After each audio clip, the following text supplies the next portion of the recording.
also talk about other places besides Alaska, but mostly it's Alaska themed.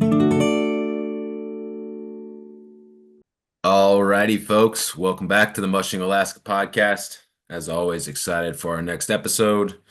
And before we get into things, my brother, how are you doing, sir?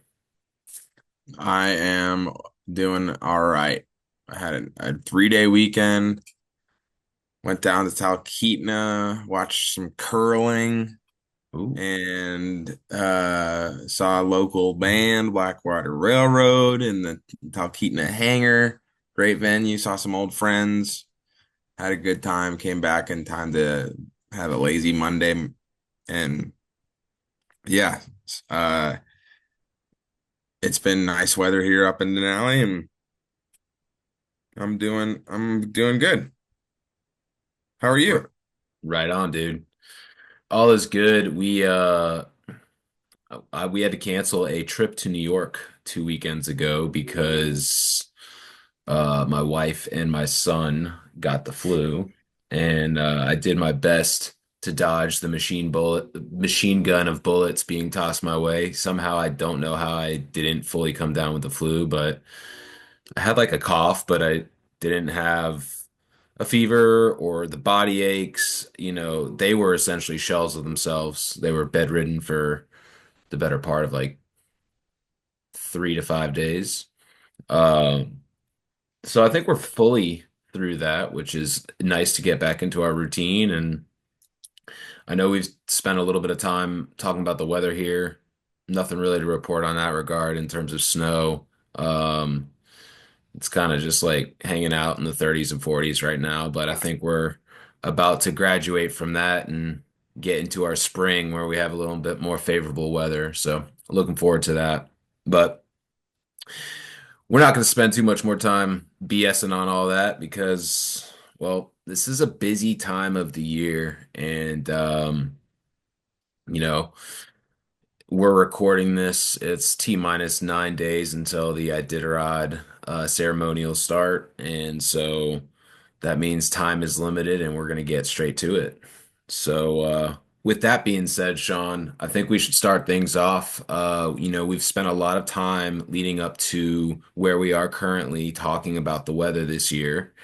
And so I'll just kind of soft pitch that up to you to take it and swing and let us know what's going on there. Yeah, most of Alaska's had a pretty atrocious winter, just being you know, warm, several warm spells. Not like it's definitely probably there's been like 3 to 4, depending on where you live, warm spells, significant ones. Like if you're in Talkeetna, like 45 degrees, like multiple days in a row 3 different times, or 4 different times, maybe even 5 different times. And if you're down in Kinnick or if you're down in Anchorage, I mean, it's bone dry in Anchorage. There's like, I'm interested to see how that ceremonial 11-mile loop goes. I mean, is it going to be on ATVs? I don't know. But they truck in snow, but there's parts of the ceremonial trail that are in the woods, in the trails. So I'm interested. I mean, if you get enough people working the trail, you can just have just enough snow to make it happen.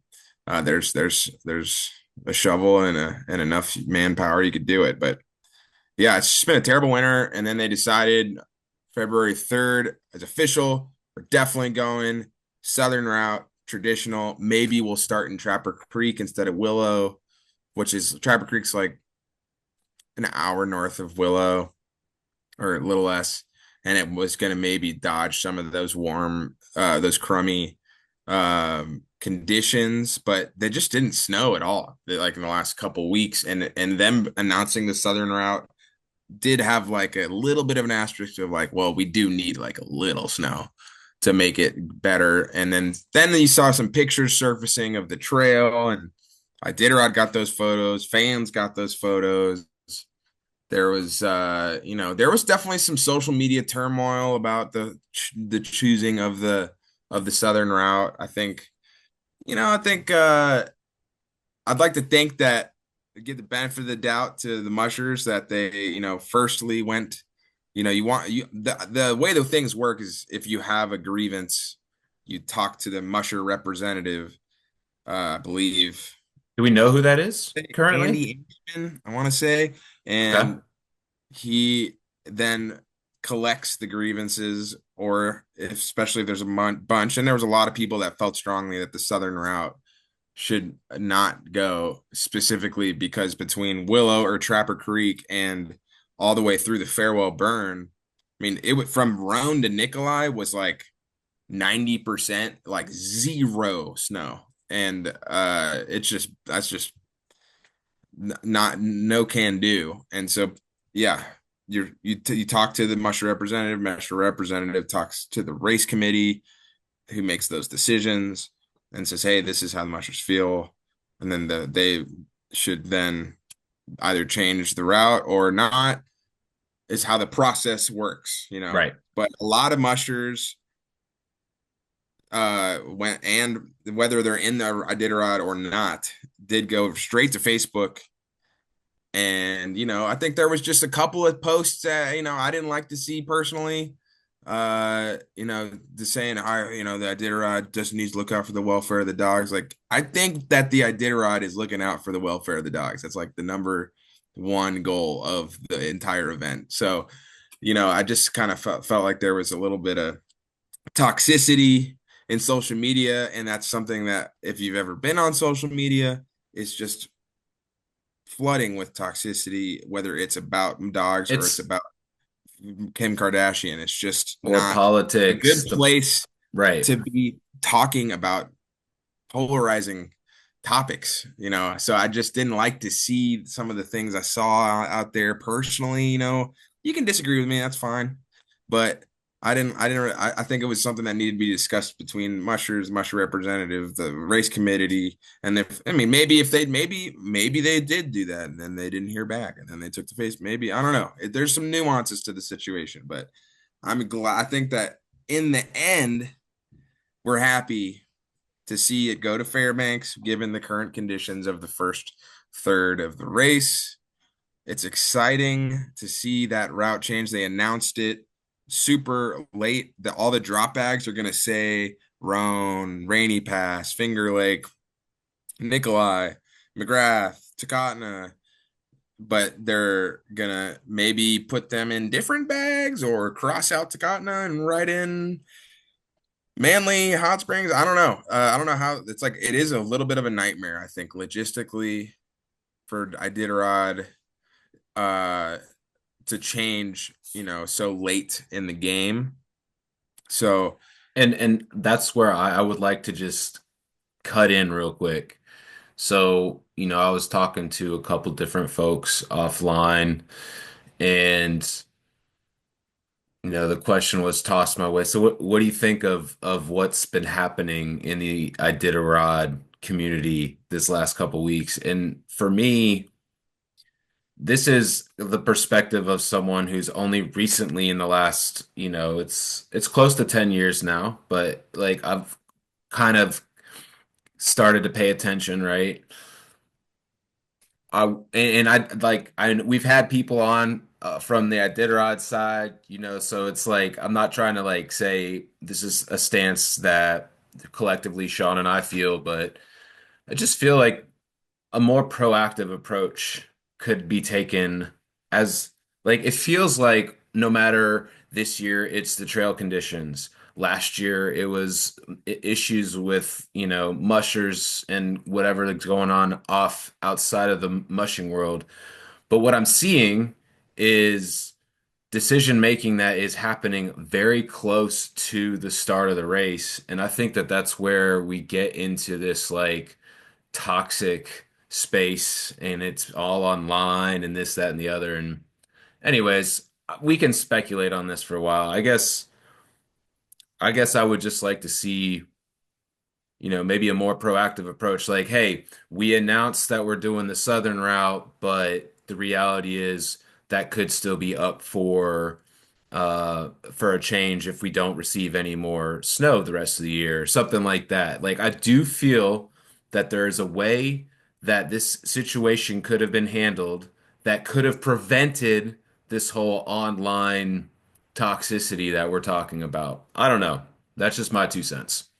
Yeah, I would say uh that it's a tough position for Iditarod to be in because like they flew over the trail. The trail looked like nice and snowy for like and bare for some parts, but kind of the farewell burn's always bare for 30 miles on a normal year. That's regular. So I think like the flyover maybe, maybe gave some misleading information. And then you get those guys out on the trail with photos and you're like, yikes, Yeah. and but yeah, it's a tough position because then you're like, all right, you think the trail was good and all the information they had maybe indicated that it was, and but then there was also really terrible trails in Willow, but there was good trails at Traverse Creek, but then it got warm again. It's like it's a Yeah. tough position for Iditarod. I just like I would like to think that they definitely like the one thing they definitely do have is the dog's well-being in mind. So just to see like people saying, I can't believe they do this with it's like, yeah, well, they're gonna make there if it's going to actually be an issue to the dogs, they're going to change the route or whatever. But I don't know. I think when you have these complex issues where you're deciding where this whole race is going, and it's better to not have it in the comments section on Facebook. Can we at least agree Yeah. Yeah. that I I think think we can like find the every common time I ground with call, that. I mean, I know that like every time I call Mark Norman and I'm in the Iditarod, he's picking up the phone, he's getting back to me, you know, if you feel this strongly and you reach out, I think, but I think there's a lot of good lessons to be learned Yeah. from it. And just like being number one is like we're on the same team if you're mushing and you're a musher or you're on the race organization, you know, there may be some disagreements, and I know that there's been some poor decisions made by the race in the past, and Mark literally will admit that when he was on the podcast. You listen to his episode, he's like, yeah, we have made some mistakes for sure. So maybe that's where that's coming from mushers, but online. But I just, when you're engaging in this discourse with like casual fans and you're like up here, running dogs, it just seems like you don't need to necessarily include them in this like in this conversation that's, really an Alaskan conversation and a conversation with mushers that are involved with the race and the race organization. Those are the only people that need to be in it. Anyways, I don't know, man. Maybe I sound like a dick saying that, but No, I that's kind think of how I feel, whatever, and then now if you go ahead, I don't know. I don't know. no, I mean, I think we're fine. We're gonna talk about it because we have a podcast and if we're not talking about it, then we're kind of not doing justice to what the whole point of this is. But at the same time, we're not, we can, like I said, we could speculate on, and I think Yeah. we could probably talk You about know, this for the entire episode, but yeah. just wanted to bring it up, and you have your view and I respect that, and I have my view, and like I by no means am like pointing fingers at anyone. I just No, think, I'm not saying it's any one person's fault. Like, for example, Jesse Holmes, he was like very vocally like, we need to change the fair bar. And if this race really cares about the dog's well-being, he said that, and that's just like a pretty harsh way to put things. And then he immediately came back on it, was like, hey, I actually kind of instigated some like pretty rough kind of conversation online. I don't think I really said it that well. You can scroll through his posts. He's like, anyways, I'm going to get back to just preparing for the race, and I'm glad they moved to Fairbanks, and thank you kind of thing. So, that's what we like to see is with yep, anyone and any subject is that, hey, maybe I shouldn't have said that. My bad. And then move yep, on. Like that's good. I'm glad to see Jesse. That's just like a mature dude right there. And I think like, I'll see some people say, oh yeah, like since we spoke up on Facebook, they changed the race to Fairbanks. Like, I don't know if that's the takeaway, like I'm pretty sure the takeaway is uh I that they changed think, the race to Fairbanks because they had to change the race to Fairbanks. yeah. But do you think it was just the Facebook comments did it, or maybe like the fact that the race organization and the musher representative and all the community got together within the race and decided that was a good idea? If they weren't looking at like, well, since Mary from Oklahoma said she's ashamed to see the race starting in Willow, that looks like, well, so I guess we should change it to Fairbanks. No, Right. no. So moving on. Brennan Uh, hates me. no, So we're like, I've said it 3 times already. We can yeah, spend an hour on this. We're not going to though, but real okay. quickly, I want to pull up the back side of part 2 of this story, which is they have now announced the route. And so This is a few hours ago. for those of you watching online, you'll see us pulling up the route, and we don't need to break down the route, but it A is little bit though. I mean, we don't need to spend a 10-minute breakdown here. I just think that we've got a lot to talk about, but um Sean, what are your key takeaways of what they've done with this route this year? This is not the same route as 2017. There's been, I think this is the fourth Fairbanks start, and I can't wait to get some of our experts on to double check me on this. But I'm pretty sure that they've all been different. And this route is going uh from Fairbanks to Nenana, and then can you zoom in on it, please? Then we got Nenana to Tanana. I think there's not a Manly Hot Springs in there. Though these Oh, there's checkpoints. Manly. So yeah, Nenana to Manly. So that's right there. That's a six. So we got a 52-mile run and then straight into an 85-mile run from Nenana to Manly. So that's like a pretty big, like, all right, like you better, I would think that almost no one's going to run that straight, but probably somebody will. I don't know. That's seems like an 85-mile run and 2 runs into the Iditarod's not the play. And then you got a 117-mile leg from Tanana to Ruby. Definitely breaking that one up. Some people might even break it up into 3 runs. If and then this is the interesting part. You get to Caltag. Firstly, Huslia, not in this. Huslia in 2017, you went from Galena to Huslia, and that was an 80 plus mile run. That's where Mitch 24'd, and that is not in this race anymore, or in this particular Fairbanks start route. So they've got I'm thinking since the change happened so late, 2 weeks before the race, they've got these checkpoints set up, and they're like, dude, we could call Huslia, tell him to scramble up and get ready for the Iditarod, or we can use these checkpoints in these villages that have been preparing for the whole winter for this. So you get to Caltag, you drop down to Eagle Island. That's just a camp setup. And then you go down to Grayling, down to you go down to Grayling to Anvik to Shagaluk. Then you take a different route from Shagaluk to Grayling, and you're cutting across. That's kind of a cool, like, I don't know what that little run's going to be like. I'm excited to hear what they have to say, mushers, after checking that out, or maybe if there's an explanation about how that section of trail is. But it's, that sections in between Grayling, Anvik, and Shagaluk are pretty well traveled, I think. And then going from Grayling to Eagle Island and Eagle Island to Caltech, that stretch is usually slow and not well traveled. Anyways, then you go back north. You go to Eagle Island again, back to Caltech again. So you got 4 checkpoints that are going to be visited twice. This is making it an over 1,000-mile race, and then you get back on the traditional trail and go to Nome.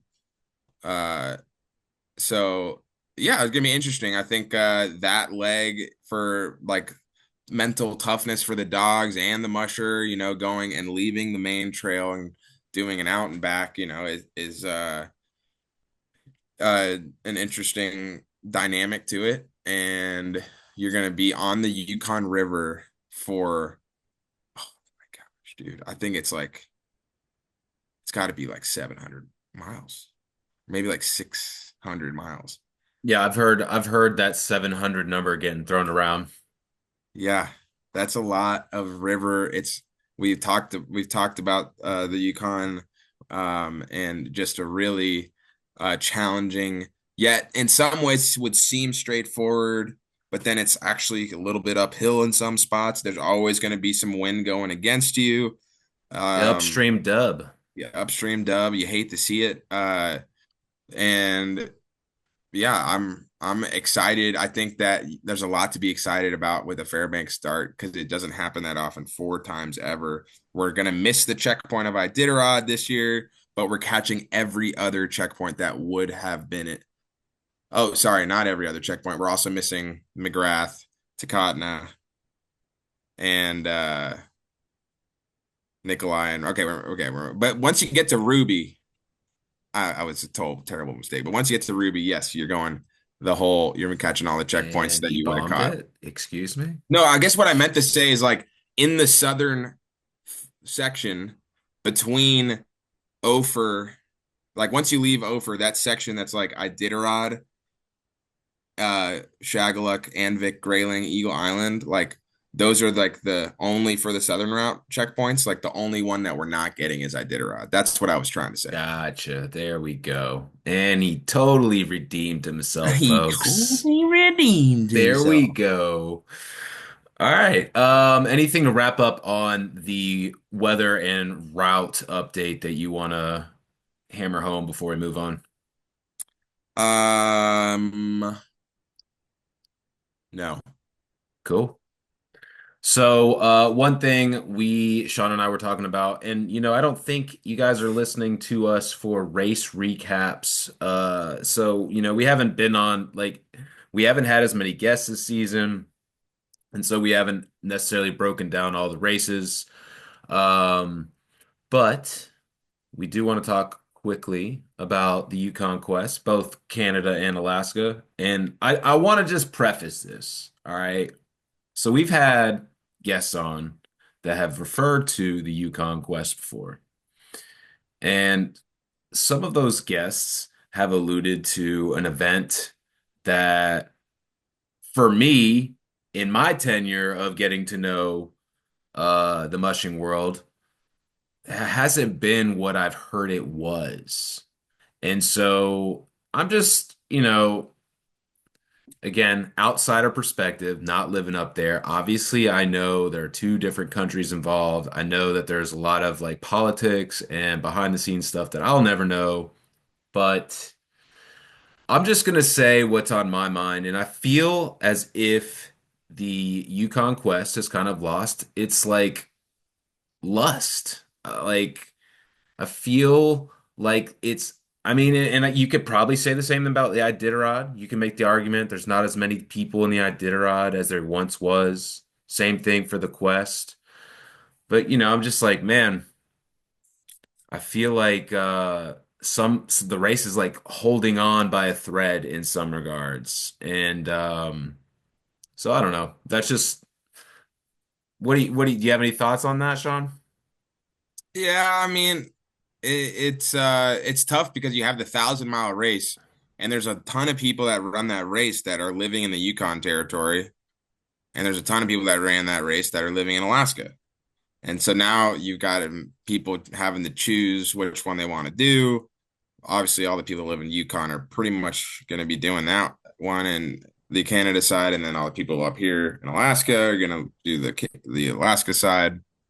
So just like naturally, you're going to see half the numbers, and that's what we're seeing. I mean, a 1,000 mile race, you make 15 to 20 people is what was average. And now you're seeing 7 to 9 people in these events. So it makes sense. It's not like there's like less there is a few less mushers in it, I suppose, but something to keep in mind is you split the race in half, you get half the mushers that you used to have.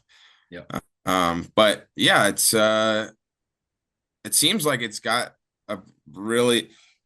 I think the cool thing about the quest is like the Iditarod's just very like publicized, and he's got this pretty big following. If you talk about like mushing in Alaska, the name of our podcast, it is basically Iditarod. That is the only thing that anybody has heard of outside of Alaska. I mean, who have you met that's like, oh yeah, I've heard of the Copper Basin, never heard of Iditarod though. It's just like Right. that is the big thing. And so I think what was so cool about the quest is that it's not like that big, but it is that big of a trail and event, like the actual like event of the adventure is just as big, and in some ways more challenging some years, and some years maybe less challenging. But yeah, man, it's a feeble sport. You got a 500 miles of trail for seven, mushers. It's tough, and I know they want more people, and I hope they get it. And I think we're all rooting for it. I think you announce one route one year, and you get a different route the next year, and it's a little bit. But look, I don't know the inner workings of the administrative side of things, and I was excited to see these names hit the trail. Jeff Dieter, Josie, formerly Josie Tier, now Josie Shelley. Congratulations on getting married, Josie. Lauro Eklund, Jonah Bacon, Joey Sabin, Keaton Lobrick, Jason Mackey, Patrick Mackey. So you had the Mackey duo. I got to see all these guys in Fairbanks, and yeah, Jeff Dieter gets the dub. Josie in second. Like that 1-2 start, like that 1-2 finish right there. Not surprised. Is anyone surprised? No, no. I agree with that, and you know, I wouldn't know what Josie's training has been like this year, but I know that, she got married, and so I'd like to think that maybe she enjoyed that process of going and getting married and maybe not, training as hard as she had in the year before leading up to the Iditarod. So, I think I'm impressed with that second place on her part for sure. Um, and then yeah, I mean, you know, uh, I love seeing Jonah up there, Jonah Bacon. I wonder, do you know, is that his last qualifier for that Iditarod, or has he maybe got another one? I Because think what he this is it. I did, think that was it. I think I he's was gonna qualified. say, yeah, so I think he's now qualified. Congratulations, Jonah. Hopefully, maybe that means we'll see his name up there as a rookie next year. Um, and then, I love seeing we've had Keaton on, so I love seeing Keaton get to that race and finish. I know that was definitely his longest race, and hopefully that set him up. Having him on, he was very excited for the Iditarod, and so hopefully this race kind of gave him some experience that he can take into the Iditarod, and I'm sure there was a bunch of learning lessons. I mean, I'm sure there's a bunch of learning lessons for the people at the top too. Um, so yeah, overall, love seeing, like you said, love seeing the names that were in it do what they did.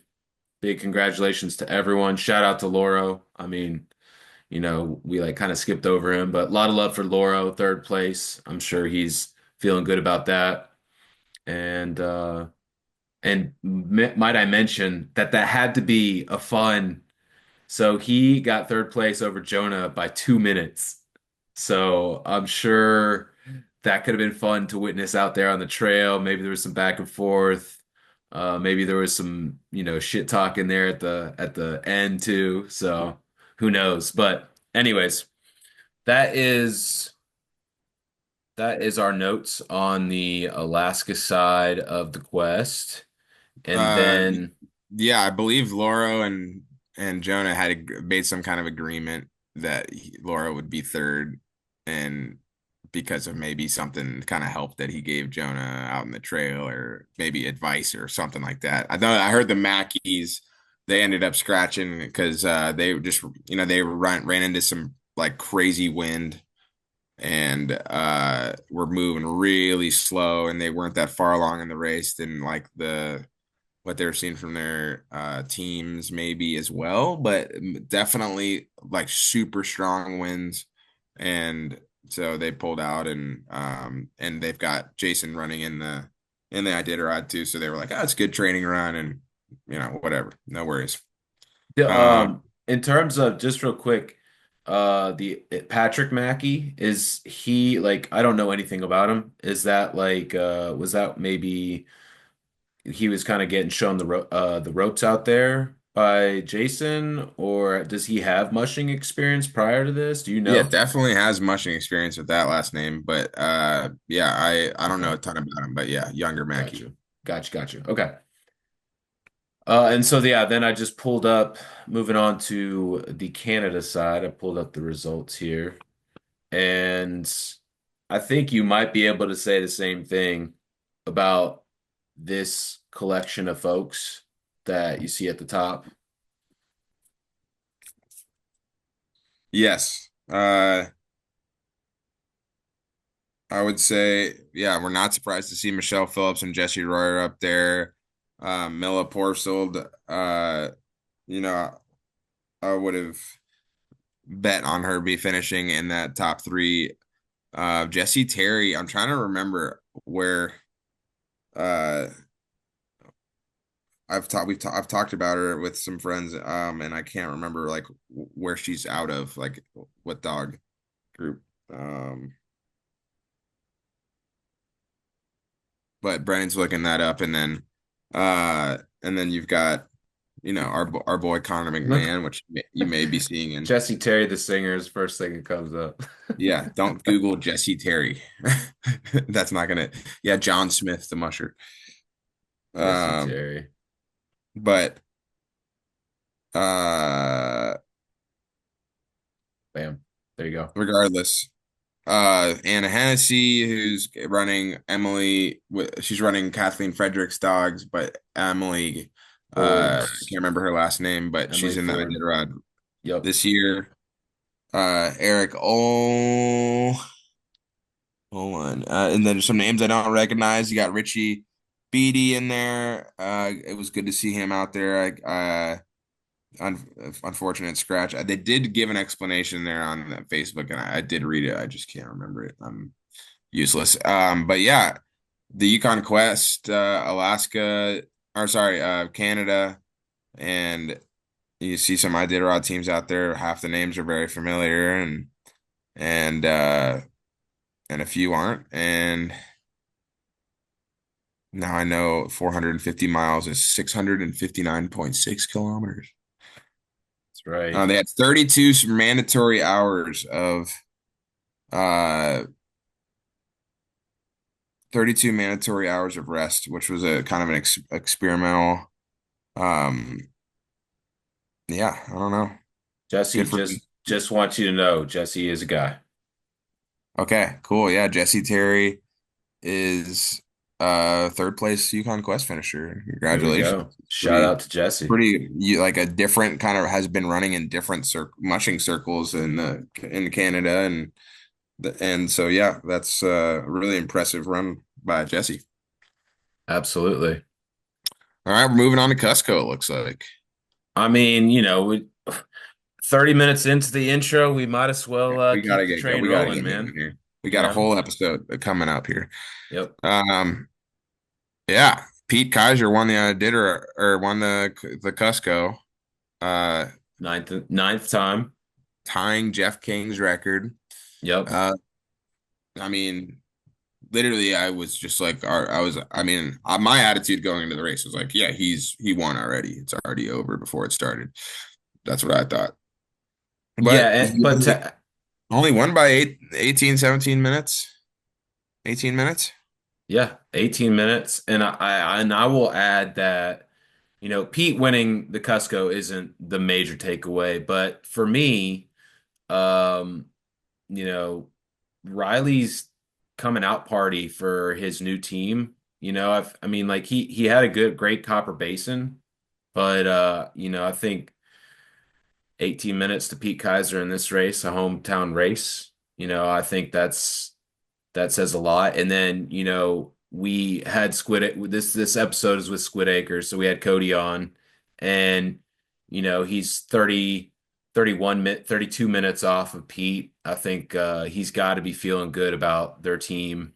Um, and then I'm gonna point out Emily, Emily Robinson finishing sixth, uh less than 2 hours, an hour and a half, pretty much, off of the winner. I think that is just so impressive.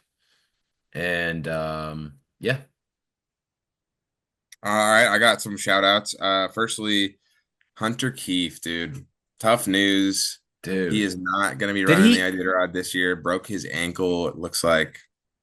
do you know And how he did this or when this happened?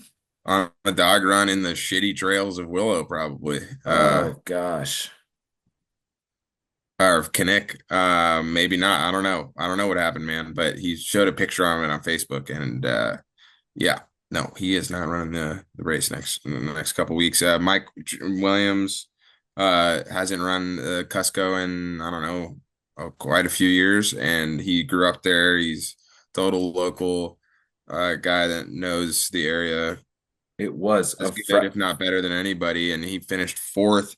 Did the Cody was and Paige pointed out that he did the 222 rest in the Calskag Aniak, and that was kind of unique in the top of the race. And then Lev with a strong showing. Um, yeah. Failer, I think he's maybe got a younger team now, and so usually we see Failer in the top three of this race. So that was something I noted, and then Ryan Reddington and Wade Mars running the same pool of dogs. Bailey with another Cusco finish. He seems like he really likes that race. Jessica Kleka's husband Sam Brewer, uh, with a good. He's grew up there. He's a local as well, and so I think that was a fun experience for him. Nick Petit said he said, quote, himself, I got to go back to the drawing board to finish in 14th in this race. We saw Jeff King, the 9-time champ, back in the competitive circles for the first time in a couple years. He's in his mid 60s, and he got to the finish line, and he really enjoyed it and said it was fair weather out there. We got our cousin Isaac Underwood getting the finish. Everybody finish. Eb Peterson from Travis Beals and Sarah Stokey's kennel. Um, they got the Red Lantern, and yeah, really exciting weekend. It just begins and ends in a flash. And yeah, amazing from Emily Robinson. The sixth place is really, that's a really impressive sixth place for her first 300-mile race in such a competitive environment. Yeah, I fully agree. And I do want to circle back to Hunter because a quick search will tell you that he fractured his ankle in the Cusco. So Oh, in the in Cusco? the Cusco. So the fact that he finished Oh, the race and did so in fifth place is, I would oh, say that's pretty gnarly. Shout out to you, Hunter, man.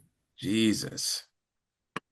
It sucks That's though that fucked his up. season ends so soon. But anywho, so we have certainly chatted quite a bit on a lot of different things, and so we want to move into just previewing our interview portion of this episode. And we had Paige and Cody on from Squid Acres Kennel, and it was fun. They were in two different locations, but we made the most of it. And obviously they have a heck of a team. I think ever since, you know, Paige, she killed it in the Iditarod last year, and then this racing season, they have continued to step up to the plate and have some great results. Um, I think that my takeaway is, I think they have a heck of a team, and um I don't want to put like pressure on them in so to speak, but like I think they're a top 10 team again. I think they're potentially a top five team, heading into Iditarod. So that's just my quick takeaway, Sean. I mean, they're definitely a top 10 team. In fact, I'd say finishing outside the top five would be at this point for them, like an average race. And so yeah, they've got a really strong group of dogs that are very experienced. That's I mean, they said it on this episode, the culmination of all these years of breeding Alaskan Huskies, and they've kind of created their own Squid Acres kind of group of dogs over the last almost 20 years. And now you've got not only dogs in their prime, but this culmination of 18 or 19 years of Squid Acres, and it just seems like things are falling in line. But like I think it's important to remember, it's not all like they may have their best team that they've ever fielded in the Iditarod, but ultimately, like the best team doesn't always win the Super Bowl, you know, that's and they know that, so they maybe have the best ever Squid Acres team in the Iditarod, but ultimately there's just going to always be something there's more than one thing that's just out of their control. And so I'm really, really hoping that things kind of fall in line for Paige to be, up there in the front again, towards the back third of the race. And then she'll be, I think she said she did the 2015 Fairbanks start. Cody did the 2017 Fairbanks start, and they've lived in Fairbanks for a really long time. And so I think they're excited to see that Fairbanks start. And, they're set up really nicely to succeed in the race. And they've had an amazing year, finishing second Copper Basin, third Kusko for Cody, both of those races. And now Paige is just chomping at the bits, ready to get out there and take those. They've got the most hilarious dog names: Ladybug Mecca and Queen Latifah and all these 90s rap stars. So yeah, man, I'm totally on Team Squids, and I'll be rooting for them out there, as I'm thinking many listeners will be too. Yeah, no, I agree. And you know, um one thing that also kind of stood out to me, Paige kind of talked about last year going into the race with like on a bum knee. Um and how to me that even more so is impressive that she muscled it out and finished how they finished last year. So you know knock on wood that nothing happens between now and the race, but I'm sure going into that race feeling maybe more at 100% will be nice. Having she kind of referred to last year not necessarily not pushing not it wasn't that she didn't push the team, she's like wasn't sure what she had, right? And it's like it's pretty clear what they have now, a year later. And so I'm super excited to see what happens there. I think that I think that if they can push it, I think that they can run a competitive race, and I really think that they can, um like you said top five. I like that. I love that. So the other thing I love is obviously you have a great relationship with them, because it seemed like, they were just at ease, and it was just like, kind of jokes here and there. And so obviously you guys, know each other well and have your history and such.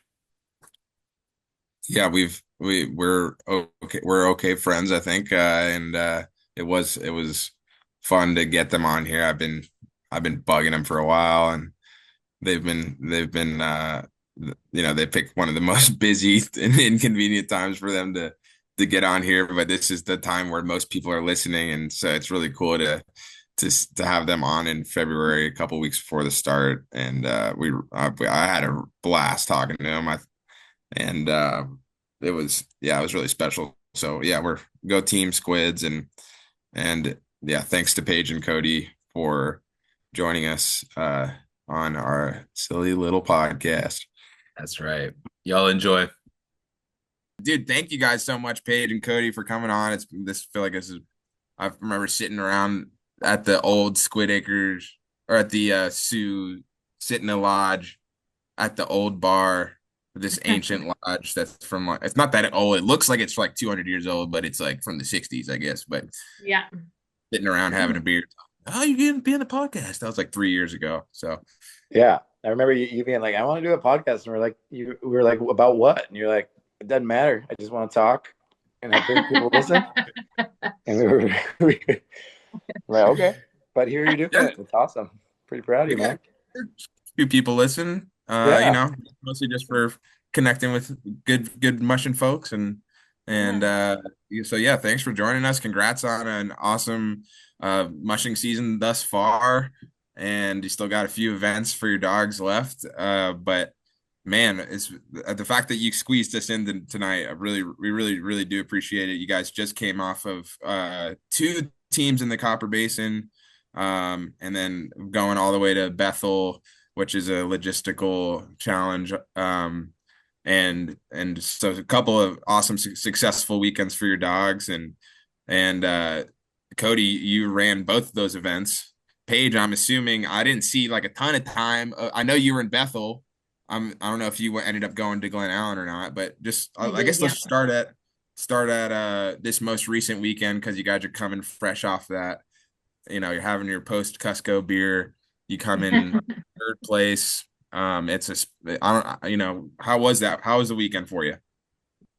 It was a great weekend. That was the first time that I've been to Bethel quite a few times, but I've never been there for the race. Actually, Paige has run the race twice before, but I've never run it. So that was my first time running the Cusco 300, and it was a really awesome experience. The communities does a great job there, and a really cool race, and the dogs were amazing, and it was Paige's birthday, and there's just a lot of great things going on there that week. So, yeah, happy birthday, Paige. Thanks. It's a big one here. It was a big year in Bethel. Big year in Bethel, yeah. No, it was a lot of fun. Yeah. Nice. And so the race I saw like all these teams finishing in like 37 hours, 38 hours. Was the length of the race like the standard length, or was it a little shorter, or was it just that everyone's just that much faster now?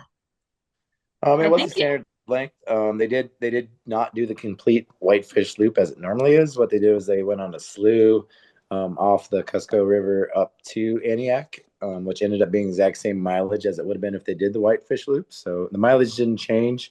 What did change maybe was that it was on a river on slough, and so it was a smoother trail than possibly the softer, more tussocky Whitefish Loop. The way I hear it, I haven't been on that loop, but Paige, is that what you would think?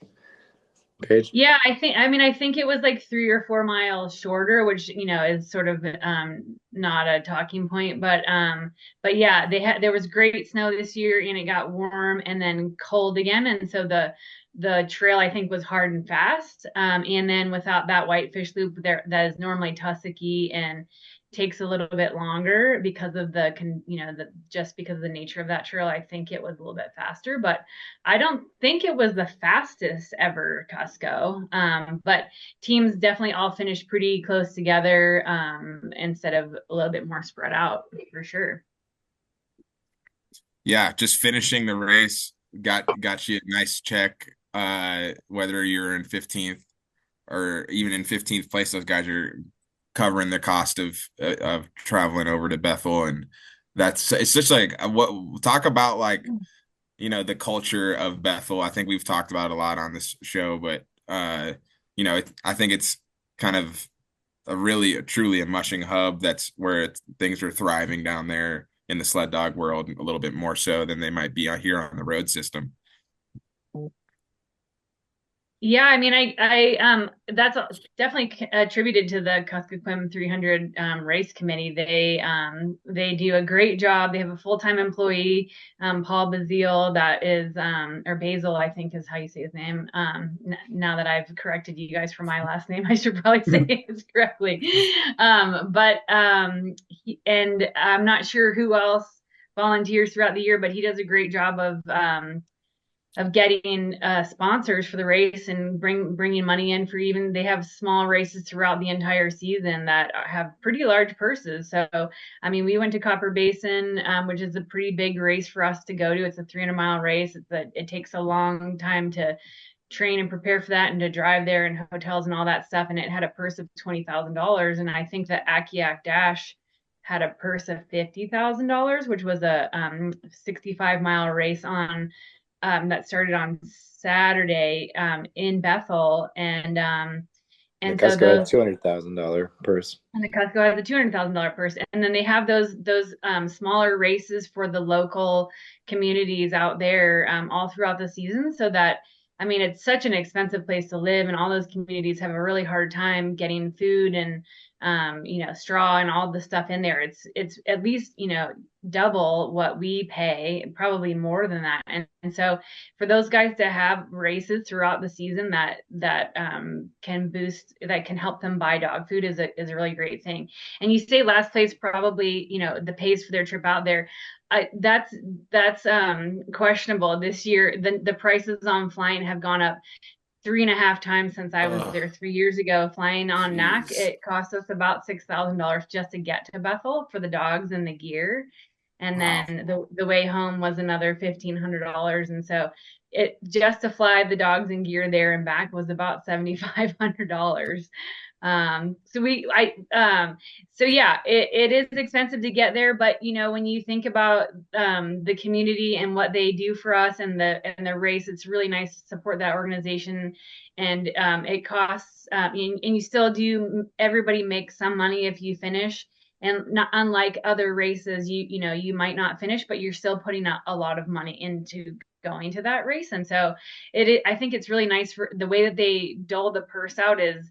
Not to make the winner super rich, but it's to make everybody get a little bit of money and go home, happy and feeling good about their race experience, it's a positive experience for everyone, which is really nice.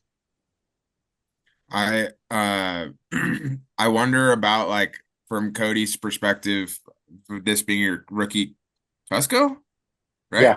Yeah. It was my first one, so I wasn't considered a rookie. How come you got?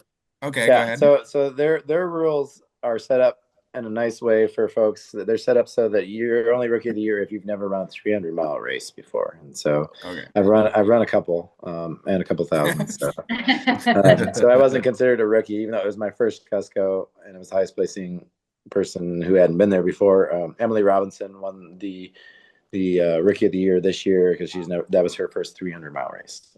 Gotcha. And she was the highest placing. I was gonna say, I guess, was like, you got the 10-hour rest. It's like one of the more notable parts of this race is like it's a lower mandatory rest, and that's something that, like, there's lots of different events with different styles of mandatory resting rules. But you're basically like a big run out to Calskag, and then you pick between the two Calskag visits and Aniak to rest 6 hours. Mm-hmm. And how did you break yours down? So I ran through Tuluksek. Well, everyone runs through Tuluksek on the way out. There's no checkpoint at the start at Tuluksek. We just kind of go through and wave at them, and they take our number down. Some folks once in a while camp on the trail on the way to Calskag, but most people run straight to Calskag. So that on my GPS came out at 91 miles this year. Sometimes it's a little bit further. And so I camped at Calskag for 3 hours. Stayed there for 3 hours.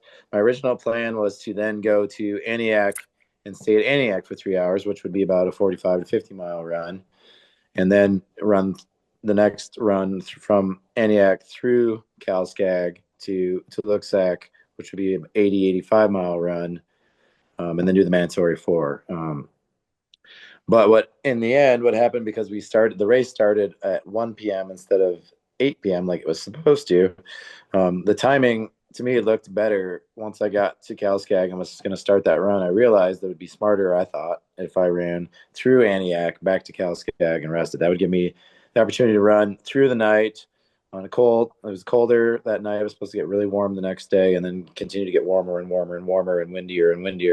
The snow up there was a lot more loose, deeper snow. And so I knew once the wind came up, it would start blowing in the trail as well. But lower on the trail towards Bethel, it was icy and it wouldn't blow around. So I thought, in my mind, it made the most sense to go through Aniak back to Calskag and then do my next 3 there. I didn't quite like the idea of doing a 90 and 80 back to back. But in the end, it worked out really well. We had a nice full moon, or almost full moon, that night. Good cold temperatures. The trail was nice and firm. I was blowing in a little bit, but it was still not that big a deal. And we moved on back to Calskag real nice, and I felt really good about that move.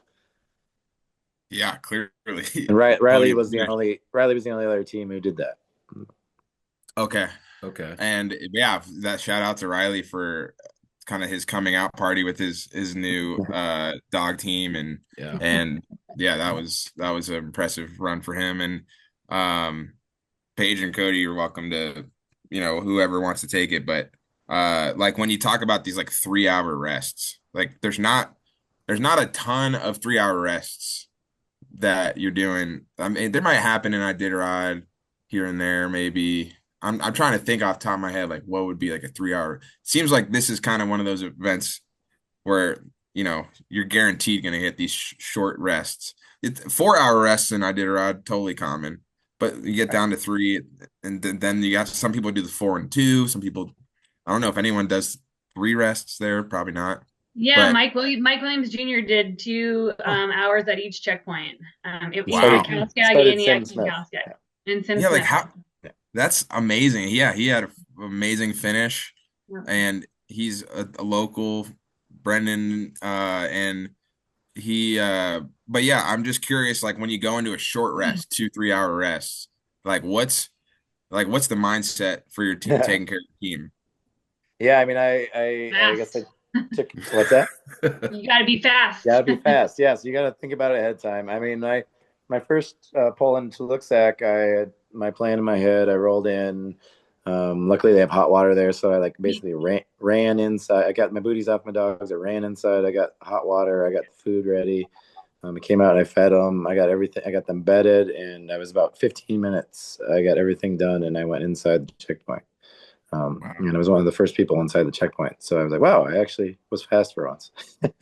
Doesn't happen very often. But I ran through my, I think I took a play from Dallas, probably taught you this when you worked with him, is like to run through all this stuff in your head before you pull in the checkpoint and kind of think about it and have your game plan going. And so I didn't waste any time. As soon as I parked my team, I was moving and get her done, because for me, I want to be able to sit down for at least an hour. Oh. I want to be able to sit down for at least an hour. There we go again. We're sliding. Pro tip: don't put it against your beer glass. It's not. It's against the big old glass candle thing. Okay. Every time we take a sip. Beer glass. But yeah, you got to be on it. You got to be moving fast. The hard part for me is I don't nap well, and so even though I get some time to sit down and relax, I don't really get any sleep. So I didn't get any sleep on that race, unfortunately. But Paige probably would have. She's good at taking quick naps. So. How quickly is the time but when you arrive back to your team? Like you gotta, you're leaving at X amount of clock. Yeah, and you get back to your team. Like what are you giving yourself? 15 minutes? No, I'm a worry wart. I get worried that I want to make sure the dogs, I want to water them again. I want to make sure they've had some clear water, and maybe throw them some other snacks. I want to maybe a couple dogs that I've been looking at that I'm worried about. I'll get them up and walk them around, make sure they're not stiff or there's anything wrong. I want to make sure that I don't need to drop anyone, so I'll do that. Yeah, I mean, I tend to go out there at least 45 minutes before I have to leave. Sometimes longer, depending on what I need to do. I mean, I know I can booty my dog team in 15 minutes, but it's the other stuff that I get all kind of nervous about. And so that's part of the reason I don't sleep, because I'm constantly running stuff through my head. And I'm like, I need to remember to do this, I need to remember to do this. And then I end up going out early and just drinking coffee and staring at my dogs and Just sitting there, just staring at him. get ready to go. Yeah. So yeah, in a normal checkpoint routine where you don't have hot water ready for you, like the Kusko checkpoints do, it takes more around an hour to do all of the, to melt snow into water and feed dogs and do all of the things. And so on a 3-hour rest, you really only have about an hour in between when you're done taking care of your dogs, and then maybe an hour and a half, depending on who, Cody and I are both the same way. We both worry about them, and you go to lay down and then your mind starts worrying about every single dog. And so it's hard to get sleep when you're thinking about all the things that you maybe missed while you were out there the first time. And so you end up going out a little bit earlier than you need to.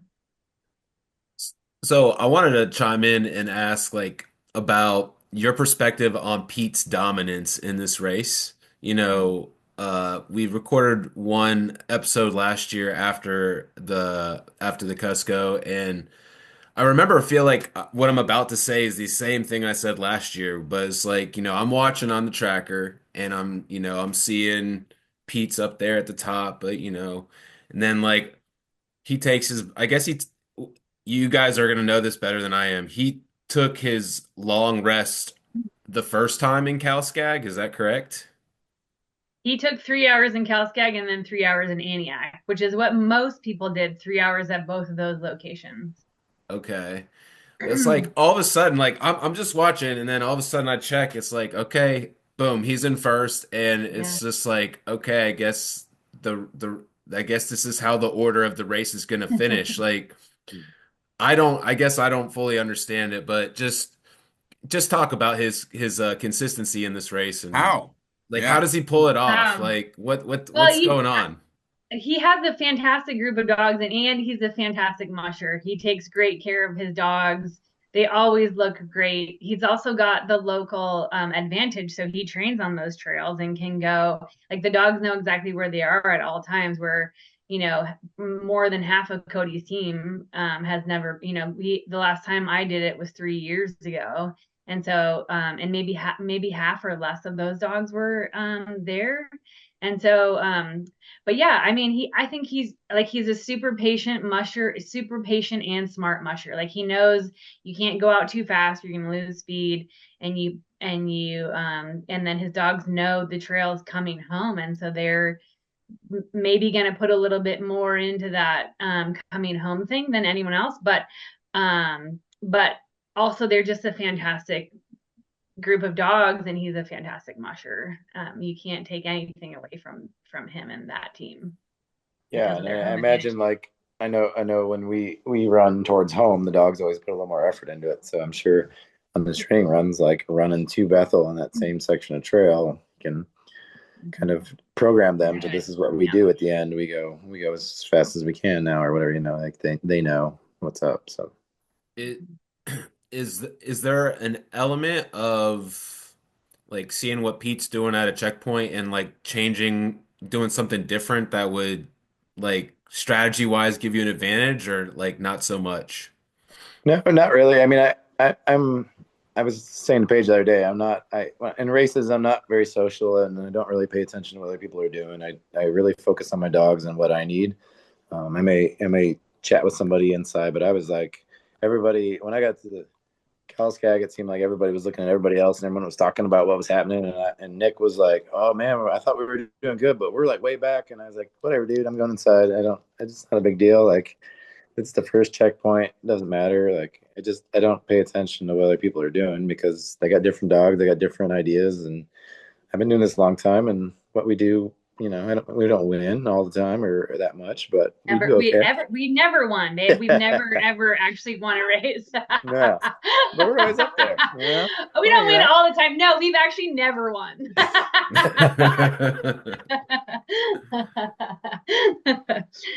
Well, y'all are on a nice little consistent run, I would say, these last couple races, and we're definitely enjoying seeing these outcomes that you guys have had lately, and especially the Iditarod last year. I've at some point we'll talk about that too, but like that was I remember like while Sean was out on the trail, I was doing like a YouTube thing, just kind of covering it and like just very impressed with your run last year, Paige. And so yeah, it's just been just it's as I get to know the scene more, it's nice to like, get to know the folks and it's nice to see like the success and all of that. So yeah, just like w want to continue wishing you guys well and seeing the good success that you guys have had. Do you attest that to like where your dog's age is at now? I think I've heard you talk about in your last year, like the dogs are all like 3 or 4 now, or is that now 4 or 5? Yeah, yeah. So last year all the dogs were 3 and 4, and we had taken a year off of Iditarod. I can't remember. I guess Cody did the 550 that year, and so they had done a longer, and we both did the Copper Copper Basin. Basin, and then he did the 550, but we didn't do Iditarod 2 years ago. And so last year, I think there was only 1 or 2 dogs in my team that had ever done 1,000. That's right. 3. Andy's correcting me in the back. 3 dogs in my race that had run 1,000 miles before, and so now, yeah, now they're all 4 and 5, and it's 3 litters of dogs that we had. We had the in 2019 we had a litter, and then in 2020 we had 3 litters, but one was just 2 puppies. I don't know if you call that a litter, but and so it's mainly those 2 litters that we had in 2020 that makes up, and the 2019 litters that make up Nice.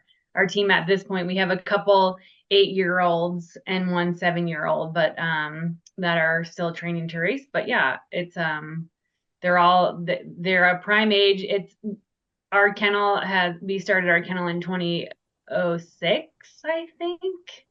And we got dogs from other people and from the shelter, and this is sort of the 2020 breedings were basically a converging of all of the different lines we had sort of created, and so we bred them sort of all together in these 3 litters.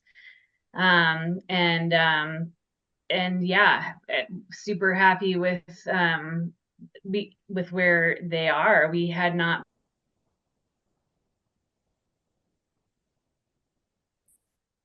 Come on. We had Devastating. Elon, cut her off. What the heck? gosh. You're supposed to be able to finish her. You're supposed to be able to finish her thoughts there, Cody. We had not thought that we would do this well this year. Not sure. Yeah, well, it makes sense. You get 20 years of picking and choosing your dogs and 20 years of experience mushing, and then you've got now this world-class availability of training grounds. You already had good stuff in Fairbanks too, but I mean, just I don't know. I feel like it's next level out there where you guys are at. But I was gonna say we weren't planning on racing past Copper Basin this year. Is that maybe where you left off? Yes, that's where you said we weren't planning, and then you froze. We weren't planning on racing anything besides Copper Basin this year. We wanted to sort of, just sort of stroll into the springtime and have a break. And we got back from the Copper Basin, and Cody, we went to the trailhead, and he was like, "You should run the team into the lodge." And then as I was getting ready to pull the hook, he was like, "You should look at this team and let me know if you think they should run something else this season." And I was like, okay. And I got to the lodge, and he was like there on somebody. She's like, "What do you think?" And I was like, "Oh my God, they're so good. Like, we can't stop.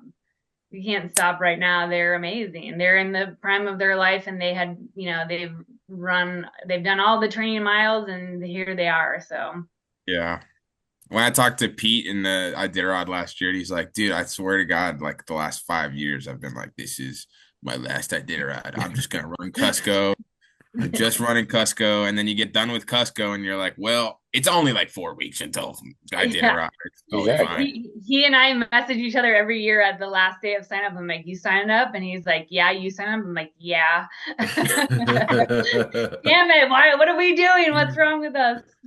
I know, yeah. That's like, I think that's such a tricky thing. You're like, oh yeah, just gonna run this 300-mile race, and then you do the race, and they're like, well, at this point, like most of the work's behind us. We might as well run the next race and the next one. And it's a true addiction, and there's no Mushers Anonymous to like get to like help with the addiction. Maybe that's what we should have called the podcast. Mushers Anonymous. Hi, my name's Paige. Yeah, I've got a problem. I've been mushing since 2006.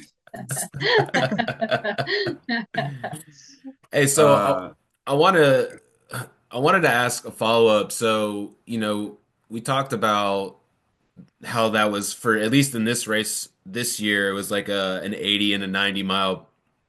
Talk about the transition, like I guess the foundation is done for that Iditarod and all of that, but there aren't a lot of long runs like that. I guess I'm kind of still new to it, but my perspective is that you don't really see those long marches until you get like to the back end of the race, if at all. So just like, how do you shift the dogs from those long marches to shorter? Like, I don't know, is it just a matter of shorter runs or what? I mean, well, they like most of the season, those were the longest runs we did all season, mileage wise. I think maybe my runs on the Copper Basin, the big hump run on the Copper Basin was actually time wise longer than the 90-mile run on this race, and that's only a 78 or 80-mile run, I think. What is that? 70 I think mile it's run? 70. I think it's 72 or 68. I can't remember, but anyway, I mean, the conditions and the terrain are way more difficult, and so you're way slower, and it takes a lot longer. And so, like, we never ran in training. I never did anything longer than 65, I think, in training here. The dogs have been moving really nice and fast, and if they can move 11 miles an hour at 65 miles, then they can go further at 10 miles an hour or a little bit faster. And then when we get into the slower conditions, deeper snow, big hills, that kind of stuff, then they go even slower, but they can do these long runs. So we looked at more like towards as time on the trail, time in training, time on those long runs. And so that was easy. And then coming back from that, well, most of the training this season has been 40 to 50 mile runs, which is more like Iditarod style runs. Gotcha. And so you're really looking like at like different styles of running. Obviously, in both of those, you're looking at fast twitch muscles and slow twitch muscles. And so we're like in training, we're doing hill climbing, which is slower and harder, and building those slow twitch muscles and more building muscle, and then running like flatter, faster runs that build those fast twitch muscles. And so they're two different muscle groups, but also there, so it seems to me that the flat runs that are in the Kusko are much easier for the dogs than, even though it's the same time period, it's a 9-hour run going 90 miles, but on the Copper Basin, it's a 70-mile run taking 9 hours also, but it's a harder haul going up and over mountains than it is on a hard, fast trail. Like, I think that Cody can tell you that he was probably on the drag mat for most of that 300 miles. And so he was still trying to hold them back all the way almost to the finish line. Whereas, on the Copper Basin, that 300 miles takes, 55 hours instead of 37 hours. But again, it's each run is a 50-mile run in the Copper Basin could take you seven and a half hours because of the terrain. So just training for those different conditions.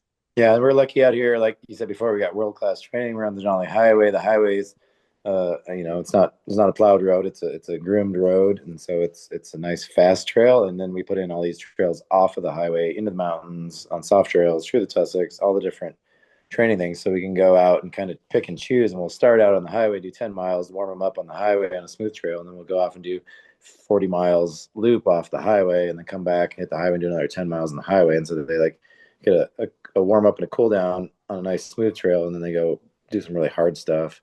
Or we can do, as many miles we want on the highway. So there's lots of great options and great hill climbs. And it was great this year. We worked with Jesse a lot and kind of helped keep each other's trails in. And so we were able to both of us kind of work off those same trails and get a lot of great training in. Nice. That's awesome. I got one more to follow up here. Kusko, this is kind of like wrapping up at least the Kusko, unless there's anything anyone else wanted to bring to the table. But I feel like we have to mention like what Emily's doing. Are like how impressed are you by her results? Not necessarily just at the Kusko, but just like what she's doing consistently at her age. I just thought it'd be worthwhile to get some perspective on what you're seeing from a lady that's such a young age and how well she's doing. Yeah, those guys, like when we lived in Fairbanks and Esther, they were our closest trail neighbors. They were about 15 miles, 20 miles away by trail. So we've known them for a long time. While I used to trap the main trail that we trained on out of Esther. And so every time we go out and run dogs, we run into him and Stanley and Emily out on the trail doing different things. And as I got into dogs, it was really cool to see the family over time going out to their cabin and run into them on the trail. So as little kids, they were out there mushing, 40 miles from the next road or whatever. And so they've been doing it a long time. They're bush kids. They know what they're doing. And the whole family is involved. And that's, I think, what it really takes is having a family that's all really into it. So I think it's really great. Yeah, it's like almost it's super impressive, but when you say like you've seen them on the runner since they were like 6 or 8 or whatever, it's not surprising, when you they've been doing it for their whole lives. So but also they put in the work, they're all hard working too. They're not the whole. Absolutely. That's exactly what I maybe didn't say, but I was thinking it totally. And then it's not just they're not just on the runners, but they're cutting the meat, they're trapping the beaver, they're doing all the things, and it's really, really awesome to see that she's doing so well. And I'm sure Stanley's going to be running junior Iditarod next year, and I'm sure he'll be following closely in his sister's footsteps. They're a great family. Yeah. And I think she's a great role model for other young women. She's really driven and excited about it, and I hope she continues in mushing as time goes on. We do too. Yeah. And so we've been talking about Copper Basin, dude. The pictures of like some of those water crossing pictures. I was like sitting in my like climate controlled and cabin, nice and dry, and just like I think that weekend I had maybe gone to Girdwood or something. I was like, they're on the trail right now. God, that sounds brutal. But yeah, like it actually didn't end up being like as warm as I thought it was gonna be. It was really warm. It was warm. in the 40s at the time. Yeah. But it was still like close to freezing or what? No, it was it was 30s to 40s. I got rained on a couple times. It was warm, it was wet. Mm-hmm. The water crossing was different for different people. I was second team through it, and it was pretty obvious where to go. It was only about it was just a little bit over my Neo, about that height. So 16 inches deep where my dogs went straight through. They didn't have a problem. I was actually standing on my seat, on my bucket on my seat. Wasn't going to get wet feet at all. My dogs pulled me right to the other edge, and then as they went out of the water, my sled got stuck. And so then I had to step down into the water and push my sled out. So that's the only reason I got wet. But it just depended. Then some teams came in, the markers got knocked over, and then it turned out there was some deep holes in there, and some teams were in 4 or 5 foot of water, all kinds of messiness in there. So it just depended on the timing and whatnot. And so some folks got really wet, some folks not as bad. I did get wet toes, and that was uncomfortable for sure. Oh, poor guy. What uncomfortable toes. The other water crossings were all shallow. The dogs, like, I actually stopped several times. Like, the upper Gakona was like 30 foot wide, but it was only like 3 inches deep. So I just like stopped the whole team in the water. They drank some water. That was nice. And then we moved on. And so it wasn't too bad. I've seen a lot worse lot worse copper basins in terms of water crossings and stuff. So, Yeah. but that one was bad, and luckily it was only a mile from the checkpoint at Chisto, and so folks sweet. came in wet and then had the opportunity to get their stuff dried. And I guess I didn't partake, but I guess there was a dryer available for clothing and stuff as well. So again, it was lucky that it was right there at the checkpoint because it was 32 degrees out. It was cold. That was my next question, was wonder like if you had to rebooty up or no, I was just right there by checkpoint, so we just rolled in and then took care of it. Yeah, so like that I see those warm temperatures and I'm like, oh, this isn't going to be pretty. But then I at like the most of the race finished, there was maybe one or two mushers scratched, and it just seems like maybe there's not as many mushers in some of these events, but like it seems like there's a really good quality of dog people. Being able to reel it in, knowing it's warm and maybe not pushing hard early like you might be if you have ideal conditions. And like, yeah, I mean, the Copper Basin and the Yukon Quest, I think they both kind of have like that similar culture of just like really, really cool group of people that organize it, and it attracts the same kind of mushers. But what was you guys have been running the Copper Basin, both of you, for like a lot. Like how many? 2011, I think, was our first Copper Basin. Yeah, I think we run it almost every year since. Sometimes both of us. Most of the time, it's been both of us. Early days would be just one of us, but now, like pretty much every year for the last 14 years or something, we've probably both been around it. I don't know. Mm-hmm. You think about what's the Copper Basin like? If you're trying to explain the Copper Basin as what brings you back?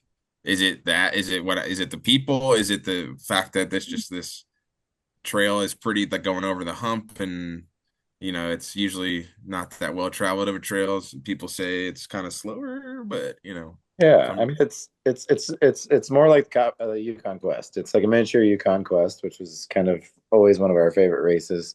It's got really difficult terrain. It's got water crossings. It's got all those things. It's got great people. The community of Glen Allen and the different lodges along the way, and Myers Lake and whatever. Great folks, take good care of you. And it gives you a little taste of everything. It's an amazing training race for Iditarod or the Yukon Quest, because it's some of the most difficult country in the state in one 300-mile section. And so if you can do well in that race, then you're going to do fine in Iditarod or the Quest. Well, and I've always encouraged rookies for Iditarod or Yukon Quest to do that race, because if you'll see everything that you'll see on a 1,000-mile race in that 300 section. And so if your training grounds are suboptimal, that's a great race to go to expose your dogs and yourself to all the things that you'll see in a 1,000-mile race. And I just can't say enough about that race and the conditions. Some people don't like it because it is really hard, but I think that the harder conditions that you can put yourself and your dog through before you get to a 1,000-mile race, the better that your outcome will be for those 1,000-mile races. Because you need to have, there's going to be hardship on any trail that you do, and on a 300-mile race, it just it's a shortened version of that, so you can learn to get through it and finish it, and then you're better prepared for 1,000 miles of that. Yeah, and the timing too is just the perfect time. Yeah. Yeah. I'm sure, did you guys chime in at all and just kind of paying attention to what was going on with the Quest this year with their like kind of experimental trail that looks pretty sick, honestly? Like, were you guys like, oh, okay, maybe if they do that again, Paige, why don't you take this one? Hot potato. Yeah, the Quest has always been our favorite race since we started racing in 2000. And gosh, what was our first Quest 300? Was like 2010, Cody? 9? Okay, so we've run the Quest every year from 2009 until 2020, until the race broke up. And then and yeah, we always sort of we joked that we arm wrestled for the Yukon Quest, and then whoever lost the arm wrestle got got to the consolation prize was Iditarod. And then after the breakup of the two countries, the quest, Cody signed up a couple of times for the 550 that was not a 550 or was not what the trail that he signed up for. And for various reasons, we just sort of lost a little bit of gumption to do that race. And so it's a great race, and I'm super excited for them that they actually that the race went all the way to Toke this year. That's amazing, and they had a great group of mushers doing it. We've done every section of that trail because we've done the Yukon Quest, the proper Yukon Quest, and then we also did the top of the world race that went from Toke to Eagle and then back to Toke. And so that's the race we have wanted to do for a long time. The races that Cody signed up for a couple times to do that sort of didn't end up happening. But I'm really excited that they made it happen this year. And now you guys are signed. You got a couple events in the Two Rivers 200, I think. You're signed up last minute. Cody signed up last minute for Kusko, and then Paige signed up the same weekend, last minute for Iditarod. And Annie, we had signed up Annie originally for the Sioux Dog race, but since that didn't quite work out, then we signed her up last minute for the Two Rivers 200. So kind of last minute. The last couple of weeks have been a little bit chaotic. Yeah, I can't imagine. None of it was planned, but it's working out. This is like the first show you've had. 1,500 miles, and we had to plan for in less than 2 weeks, but it's working out great. Yeah, you guys have some great help from what I know, and it's going to be exciting that you guys get to have your dog team. Most of it probably be in the 200-mile race, a good little shakedown race, and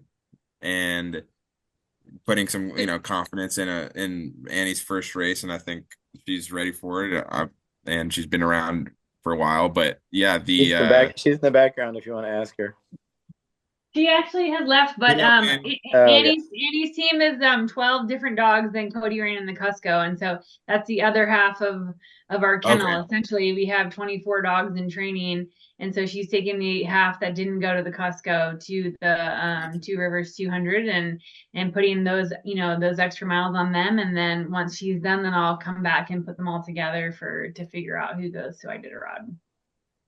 So yeah, you've had a pretty awesome string of Iditarods, and so I'm think everybody's real excited to see out there this year, and yeah, but it's just such a long race, and I know you've got like the perfect attitude of like, yeah, okay, sure, 5th place, but it's like literally 9 days I'm going to be a completely different Paige at the end of it, so I don't know what's going to happen. But it was how are you feeling? You got to be feeling great after stringing together Copper Basin, Kusko, this race with the Two Rivers 200. Plus you had great training going into all things, obviously, and now you got Iditarod. You're gonna have a decently strong team, and so like how do you feel going in to the big, from our perspective, it's like our little Super Bowl for mushing. We get excited about Iditarod. Yeah, for sure.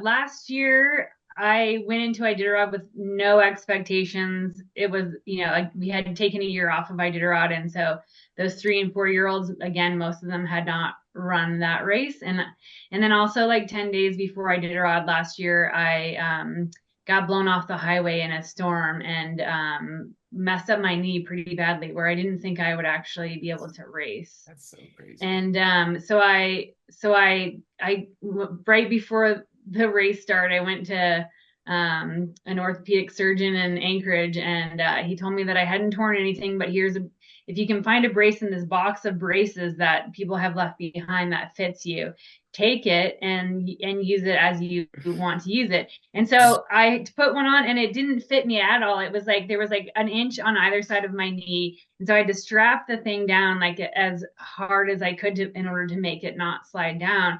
And in my head, I was like, okay, if I can make it to Nikolai, like through the gorge and the burn, then I think then I can finish, like that was the scary part for me with having only one good leg. And so when I got through the burn and on my way to Nikolai, so first off, so my leg was hurting terribly. I got to Rainy Pass, and that was the first building I went into. I took my bibs off, and my leg was swollen hugely around that knee brace.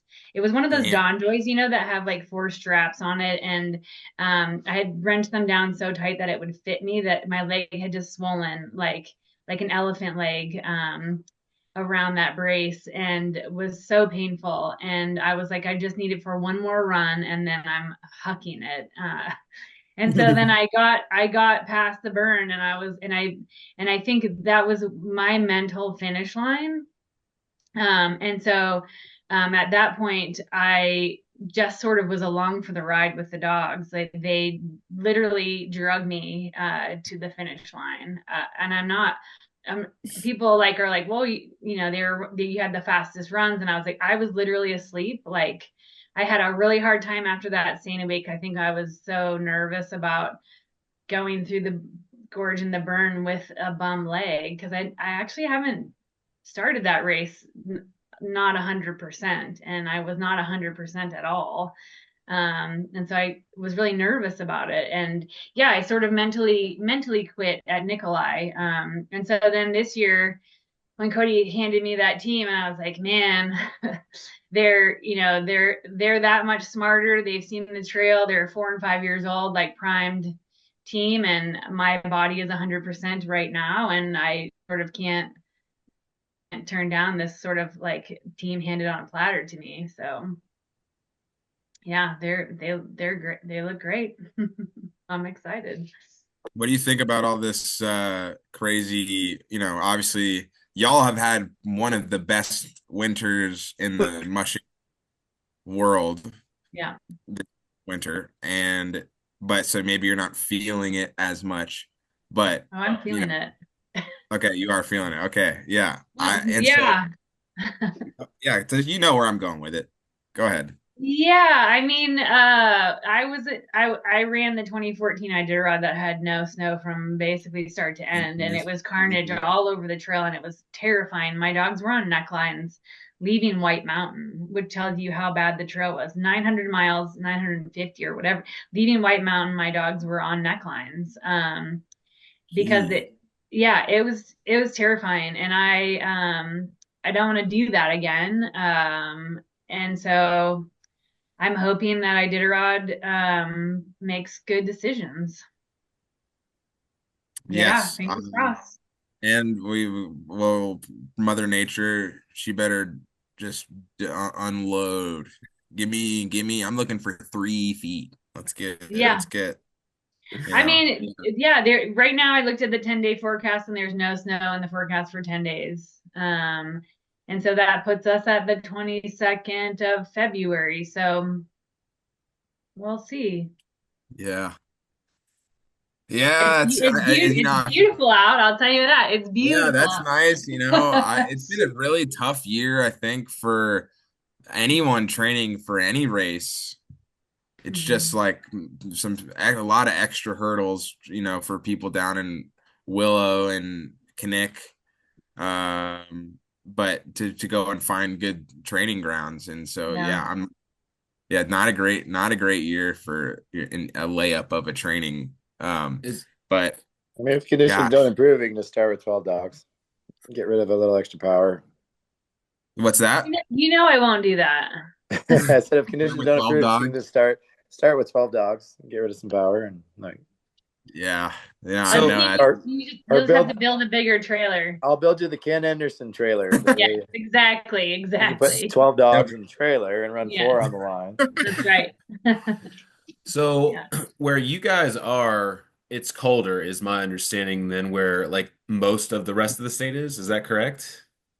It just depends on the weather systems, but we are colder than we thought we would be when we moved here. We came from Fairbanks and we were used to 50, 60 below in those days back in the old days when it got cold. But then we moved down here and Fairbanks doesn't get cold anymore, and we're colder than Fairbanks most of the time. We're definitely colder than Talkeetna and south of there. But Denali, where Sean's living, he tends to have a little bit colder temperatures than we do when it's cold. McKinley Village area seems like it gets the cold. Yeah, we're just in a little like nook that's gets cold, but you drive 5 miles one way or the other way. Yeah. So I guess that was like a preface to me asking, if in the race conditions, if it's like consistently warmer than what you've been training at, like how does that affect things for you? You just kind of have to slow it down and that's what it is? Or is there an element of that potentially worries you about this upcoming Iditarod? And I say you, but like both of you guys collectively. I mean, the dogs have experienced all the temperatures. So like we have had 30-degree days and 40-degree days, and the Copper Basin was 30 and the 40, and the Kuskokwim was 30 and almost 40 when he finished. And so the thing about sled dogs is that they're so resilient and so adaptable. They can be happy. They're running like it's always us humans. We're just completely the weak link in all of this. They seem to adapt just fine to 40 above as long as we take the proper measures to take care of them at those conditions. They need more water and they need less fat, but we have to give enough fat to them to keep the engine running. And so kind of just feeding them a little bit differently to make sure that they can still do what they love to do at those temperatures. They're so resilient. I'm always so impressed watching them run in the heat of a day. I've run Iditarod sometimes where I felt like it was 50, 60 degrees in the middle of the day, and they just truck along and just need more water. Yeah, they're amazingly resilient and adaptable. I'll ask this question and then maybe we can just kind of go to our wrap-up questions, maybe, or wrap-up session or whatever. But Cody has built a lot of dog sleds, and it's the paddle. What is sled dog paddle? Dog paddle designs. Dog paddle sleds. Okay, it was different orders. Dog paddle designs. Dog paddle designs. Yeah, so they're like the bulkier kind of like Yukon Quest style sled. It was what your intention was. I remember you saying to me one time, I'm pretty sure. And then there's the sled dog system sleds that are a little more, bendy, a little more flexible. You see the Schlassers coming out with all kinds of fancy sleds. And then there's the Danner sleds, right? Danner sleds. Danler. Yeah. Danler. There's an L in there. And the Danners are the shoes you're thinking of, Sean. And they're great shoes. And great shoes. This moment is brought to you by Danner shoes. The Danler. Danler? Yes. Yeah. Correct. Yeah, cool. I'm an expert. And they're lighter sleds. They're the lightest sleds, I believe. They're more of a sprint style sled for the most part. Yeah. They do make a distance sled, but yeah, like Emily has used those. I feel like Brent had used those the last couple of years he was racing because of Emily beating him. And so yeah, what do you think? Like, I mean, what are you guys using firstly, like in these races? What are you guys using? Using the same sled we use on Yukon Quest. It's using the dog paddle systems. Dog paddle designs sled that I built. It's the same sled. You train your dogs on it every day. They get used to it. I mean, it maybe weighs a little bit more than a Danler or a sled dog system sled or a GOT sled, but you hit a tree and it bounces off, and you don't have to worry about the fact that your sled's not in 4 pieces or whatever. So back in 2014, Iditarod, when everyone's sleds were falling apart, I can't remember how many of my sleds went through there, but the only problem was UNF had one where the runner plastic got ripped off and he just kept going, and then his runners got all messed up. And I think maybe one brake bar got ripped off, but none of my sleds died. That was my brake bar. It was yours? Okay. So I changed the brake bar design. Now it's stainless steel and it doesn't break. Yeah, it doesn't break anymore. So they're nice. a little bit heavier, but they drive real well, they flex real well, and they don't break very often. So is your repair kit like just nothing? It's a couple bolts. the nuts and Yeah, a couple bolts. Yeah. yeah. I remember my repair kit with Dallas's. I had because he's got those harnesses with the spreader bars, and so that's a whole science project. And Oh, then really? I don't know. You Yeah, you have to bring stuff to repair those? yeah. We like because they're made out of like arrows, like carbon fiber arrows, Oh. and because he's you Hey, got are to you cut giving away trader secrets here, dude? Are you sure you should be talking about this? There what? Yeah, I'm 100% I'm sure. kidding. I'm kidding. They're for sale on the free market. Yeah, carbon fiber arrows you're cutting, and then we'd like glue some shit into the holes of either side. But wait, so that bar would break though, huh? Yeah, it would break it because it was like, but if you had the idea was like you'd have your team, nice and chilled out because they've been running a bunch, and that's less likely to break. And it was true. And then you also brought a bunch of ones, and it was easy to replace if you had done the pre-work for it. Like you could just plug and play. Also, like I think I ran into my like kit here recently, and I was looking at it, I was like, Jesus Christ, like what is all this? Yeah. But pretty epic. Wow, I've never brought any harness repair stuff. Yeah, no, yeah, that was a thing with the spreader bar. Okay. Yeah, you guys use X-Packs, huh? We do, yeah. Just like, and it's just what the kind of harness? We use the nonstop X-Packs. And it's just like there's not really any like issues with rub, not any issues with like some kind of injury that's been happening consistently or whatever. It's just kind of been we have sort of gone through, I mean, and we've been at this almost 20 years now, so we've gone through all of the different harness types, and we used the CV harness for a long time, and there was good things about it, but things we didn't like, rubs and yeah, things we didn't like. And there you go. then we were sponsored by Man for a long time, and they were a great harness as well, but we tended to get more rubs from those. Taigas were great harnesses too, but nonstops, for whatever reason, our dogs don't get a harness rub. And it's so much is dependent on, I mean, for some reason our dog genetics, our dog conformations work really well in that harness, and so it's really so dependent on what like what the way your dogs are built on what harness will work well for your dogs. And that we haven't, in the past we were always chasing with the other harnesses, we were chasing a harness rub with a t-shirt, and then the t-shirt would cause rubs, and then you're trying to get rid of the t-shirt rubs with something else, and so you're kind of always like on the defensive with rubs. But for some reason our dogs fit really well in the nonstop harnesses, and we haven't really had any rubs at all, which is amazing. And I'm sure when you tell those stories, I can't imagine those winters just like battling that. It's just such a free day. You're like battling it every day. And you're changing harnesses, and you're putting buggy harnesses on, and you're putting t-shirts and buggy harnesses, and changing all the things, and side pull harnesses, we've done all the things, and now it's like it's great to be pretty uniform. Every single dog in our yard can wear a nonstop harness without getting a rub, and it's like, wow, it's fucking perfect.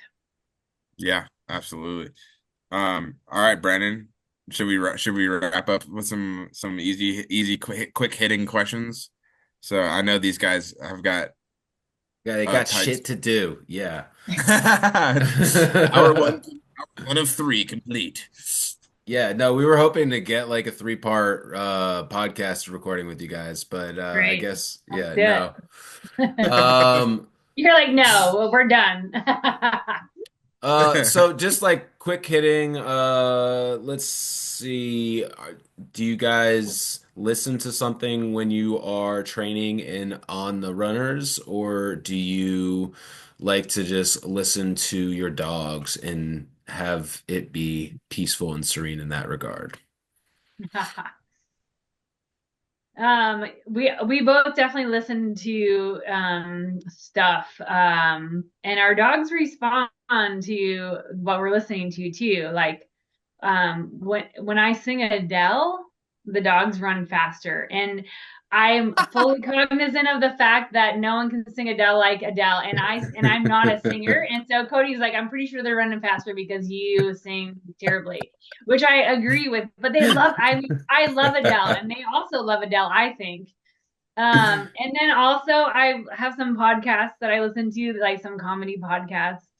And sometimes that make me laugh out loud. When I laugh out loud, they run faster, like when I'm having a good time, they're having a good time, there's definitely an energy transfer between the human and the dogs. And so those positive, vibes from either music or podcasts, definitely they feel that. And it's easy to stay more awake when you have those things. That's exactly why my voice sounds funny now. It's because on the Kusko I was singing to the dogs the whole time and singing pretty loud. You're singing Adele as well, or what? Sometimes I know a couple Adele songs. But what's your favorite? I just sing Billy Strings, Goose, Ooh. whatever. I just sing loud. All right, and let's getting go. out there. I like all kinds of music. I got a bunch of different playlists going now that are just trying to give me some energy to give the dogs some energy. And so I'm singing Dua Lipa and all kinds of weird stuff that Beyonce. Beyonce. I love Beyonce on the sled runners. Like, she got some energy. Sophie Tucker, the dogs like that. So just kind of give them some fun energy and lose my voice eventually, it turns out. But the dogs love it. They It's only 36 hours though. Yeah. Well, yeah. There's a lot of singing. I often listen to you guys while I'm out there. Nice. Let's not go. On races, I need a little more energy. But for training runs, I listen to your guys' podcast and other podcasts. Wait, we're not providing the energy that you need to go through a 300 to 1,000-mile race? Maybe not. Maybe not the Kusko. For a 1,000-mile race, I can probably listen to about anything because it's slower paced. But when I'm need to stay awake and keep the dogs moving kind of fast, it was a lot of fast paced music. Hello. It's me. Cody, sing your favorite Adele song. I can't remember the lyrics now. Come on. I can't remember, and also my voice can't sing. I actually started singing on the singing day, and instantly my voice clogged up and stopped. So I can't hit the right notes right now. I'm sure that you typically normally do. Yes. Yes. Normally I'm right there. What is the go-to snack like while you're on the sled? You're on the sled. You need a snack. For the humans? Oh, for the humans. Mine is peppermint patties. For like 300 miles, all I eat is peppermint patties, but it's like 5 a day because I don't feel very good for the first. Yeah, till I get to Nikolai. Nikolai's like typically the first place I eat something other than a peppermint patty. And those are they're like the chocolate with the white mint thing. Yeah, mint. Because then I feel like I've also brushed my teeth, so I'm feeling a little fresher.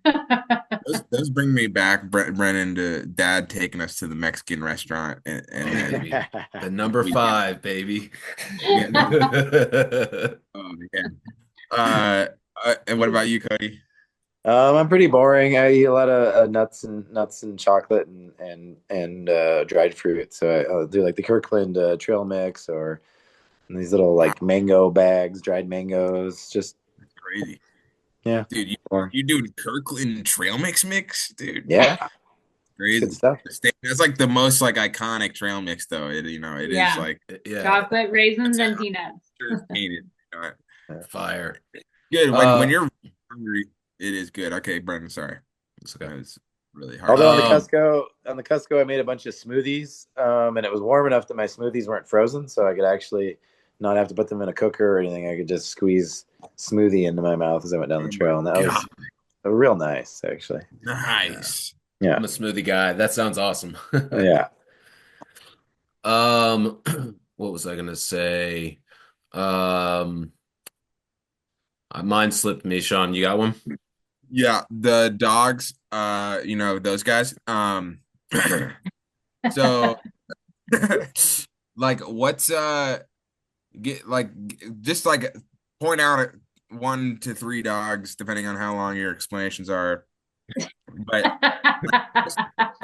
shout outs to some dogs that like maybe they're a great team dog and they're reliable, or they're like a quirky leader or whatever. Like, what's some fun like individual dogs? Go ahead. Well, DJ Spinderella Yeah. is Number one of one. the number one right now. She's one of the main leaders. And a few years ago, she wasn't good enough for Paige's Iditarod team, so Yor asked to borrow a couple dogs, She and was she 2 ended years up old, only 2 years old then. 2 years old. Okay, so she ended up going with Yor, and Yor was like, "Wow, if this dog is not good enough for your team, I want to know what your team looks like because this dog is amazing." And so, ever since she came back, she ran Iditarod the first time with Yor actually. And he got seventh that year, I think. She came back and she's now become one of the main leaders. And she is just the smoothest dog. She's got a great personality, but she is so driven and so smooth. And like the minute you stop, she's barking, "We gotta go, we gotta go, we gotta go."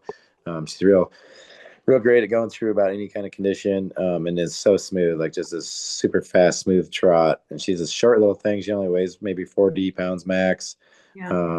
and only not even knee high, but just moves through anything. She'll drag big dog, like a co-leader of a big 70-pound dog. She's certainly in charge of everything. No one contests her as the main leader. Are you like putting her in? Is she one of the kind of dogs that you like want to save her, or like for the right run, or you like 300 miles straight, no problem? She can run the whole thing and lead. She'll run the entire any race. She runs and lead every day through the finish of Iditarod. She doesn't care. But we do try to swap them around. So I didn't start with her in lead. I ran Queen Latifah and Yellow Legs. Nice. And for the first run, I just kind of slowly swapped them around. And so Yellow Legs, another like awesome dog right now. He's a dog that ran away a few years ago and was kind of missing for a few days in the mountains, and we got him back, and whether he's kind of famous in that way, but he is a noisy, barky, goofy big boy. He's about 65 pounds, got this big, long, golden reddish hair, wolfy looking thing, and he's an excellent dog. He can run in lead or team or whatever, and has just come a long ways in the last couple of years. So he's pretty special. Paige, who else is? Well, I mean, Queen Latifah. Then last year, Queen Latifah and Spinderella. So that was the '90s hip hop litter, and Cody had 5 of those dogs in his Kusko team. I think I had 5 of them, or 4 or 5 of them in my Iditarod team last year. They're the 5-year-olds, and that whole litter is amazing. They all lead, and they're all a bit crazy to leave a checkpoint or to leave a camp, and to not stop. And Queen Latifah finished Iditarod and lead with her sister Spinderella, and Ladybug Mecca, the third and final amazing leader from that litter, are all fantastic little tiny girls that just get her done. Nice. That's so cool. They are tiny, dude. I've get to chime at their kennel once a year or two, and yeah, I've saw those guys when they were little yearlings, and it's so cool to hear them succeeding at this level. Brendan, go. That was perfect. That was the question I was going to ask. So thank you for taking what slipped and then receiving it and then asking it. I want to hear Squid Acres collective Mount Rushmore of mushers, and we'll let you guys all alternate. So Paige, you start with one, then Cody hit us with a second, and then give us 5. What you got? Wait, I don't understand what that means. Mount Rushmore. What does that mean? It's like the best of the best. The ones that you look up to, I guess. Yeah, who you look up to, who you think are carved in stone. Oh, like humans or dogs?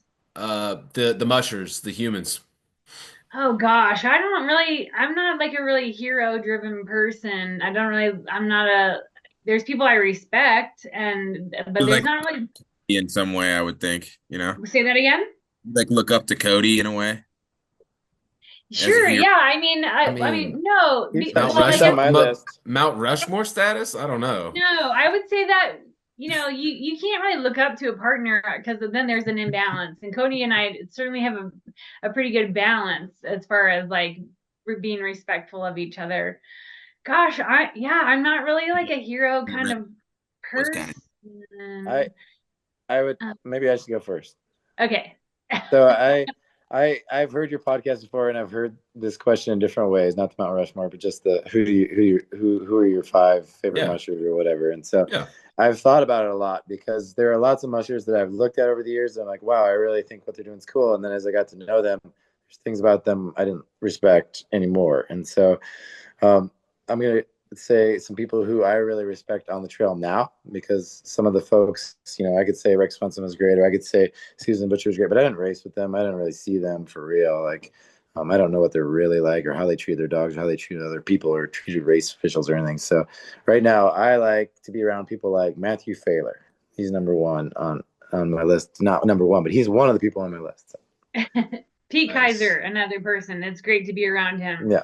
Matt Michelle Hall's Phillips. great to be around. Michelle Phillips, Jeff Dieter, The Barringtons. Jesse Holmes. Jesse Holmes. Yeah. All people that are like appreciative of, are respectful and of all the people around them, treat their dogs really well, also help other mushers in positive ways. Just good people. Those are all great people. Nice. I like it. That works. Yeah. Sean, what you got? Well, I think we should wrap up for their sake, and the archaeologist and the biologist. You guys it's fun to see the mixture of mushers out there. You got people that can't string together a grammatically correct sentence, and then really overeducated mushers that But have I want you to ask Paige who her teen crush is. Who am I what? Yeah, that's a quick hitter we didn't ask. Wait, what is the question? Who's your childhood crush growing up? No, this is a frequent listener, Cody here. Oh, okay. I was like, do you think you have an answer? My childhood crush. I don't know. It was probably some like teen magazine person, like Jason Bateman, or like well, he's your crush now. He's so I listen to the Smartless podcast, and so I tell Cody, I'm like, I just listened to my boyfriend, and this is what happened today on the podcast.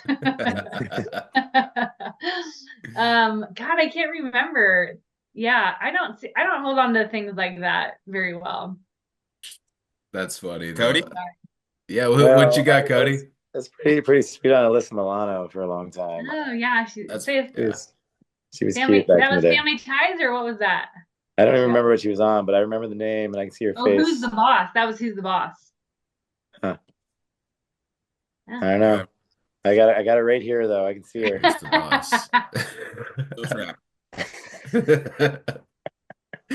I love it.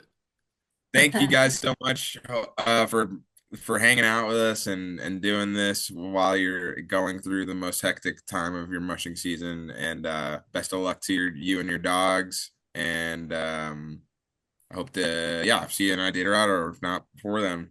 Are you going to be out on the trail? Yeah, I'll be on the trail. Awesome. Okay. I'll be back. I'll be there. I've some of my favorite memories last year were you coming in, just like, it's just so crazy to see the difference, like, between you sometimes like come in totally like in other events and other years or whatever, but for whatever reason you were just real tired. And then you see like Jeff Dieter come in, he's like, "Hello, Sean Underwood, how's it going? What, are you born in 1992? Yes, and I'm like, you're like running on like 12 cylinders, right? I 100% agree with that. Yeah. He's just like very like alert, and he's like in there brushing his shit, and I'm like, dude, you're brushing your teeth right now? Like, crazy. Well, you know why? Because I gave him a toothbrush and some toothpaste. Oh, okay. He lost his toothbrush, and I was like, and we were at White Mountain, and I was like, he was like, "Oh, I lost my toothbrush," and I was like, "I've got an extra one." And he's like, "Oh, it's fine. I'm almost to the gnome." And I was like, "I think your wife would appreciate the brushing of the teeth at White Mountain." Yeah, that's a good shout right there, for sure. Maybe I should take note of this for the future. Yeah. Your wife will appreciate. I always carry a toothbrush, and I'm not sure what I use it for, but Wow. Yeah, you didn't use it in Antioch and Kaliskag, I guess. no, I thought about it once, but no. And did you get a kiss from your wife at the finish line? No, you sure didn't.